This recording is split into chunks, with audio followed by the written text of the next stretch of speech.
ਮੈਂ ਉਹਨਾਂ ਨੂੰ ਇੱਕ ਹੀ ਗੱਲ ਆਨਾ ਕਿ ਯਾਰ ਉੱਥੇ ਤੇ ਉੱਠੀਦਾ ਸੀ 10-11 ਵਜੇ, ਉਹ ਵੀ ਮੇਰੀ ਧੱਕੇ ਨਾਲ ਉਠਾਉਂਦੇ ਸਨ ਕਿ ਉੱਠ ਤਾਂ ਰੋਟੀ ਖਾ ਲੈ। ਤੇ ਇੱਥੇ ਭਾਈ ਜੀ 4 ਵਜੇ ਉੱਠਣਾ ਪੈਂਦਾ ਜੇ। ਸੁਬਾਹ 4 ਵਜੇ ਤੋਂ ਲੈ ਕੇ ਸ਼ਾਮੀ 5 ਵੱਜ ਜਾਣ, 6 ਵੱਜ ਜਾਣ, 7 ਵੱਜ ਜਾਣ, ਕੋਈ ਪਤਾ ਨਹੀਂ।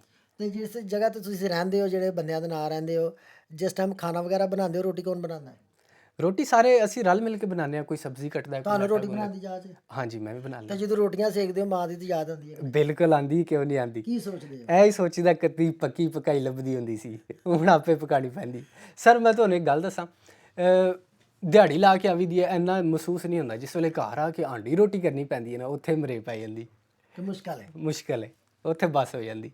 ਤੇ ਵਾਲਦਾ ਨੂੰ ਵੀ ਇਹ ਸਾਰੀਆਂ ਪ੍ਰੋਬਲਮਾਂ ਮੁਸੀਬਤਾਂ ਦੱਸ ਦਿਓ ਕਿ ਨਹੀਂ, ਇਸ ਪੋਜੀਸ਼ਨ 'ਚ ਬੰਦਾ ਗੁਜ਼ਰਦਾ ਹੈ। ਮੈਂ ਉਹਨਾਂ ਨਾਲ ਕਦੀ ਐਸੀ ਕੋਈ ਮੱਠੀ ਗੱਲ ਨਹੀਂ ਕੀਤੀ, ਕਿਉਂਕਿ ਉਹ ਪਰੇਸ਼ਾਨ ਹੋ ਜਾਂਦੇ ਨੇ। ਤੇ ਕਿਉਂ ਤੇ ਨਹੀਂ ਮੈਂ ਸ਼ੇਅਰ ਇਹ ਵੀ ਨਹੀਂ ਚਾਹੁੰਦਾ ਕਿ ਮੇਰੀ ਉਹ ਵੀਡੀਓ ਵੇਖਣ। ਕਿਉਂ?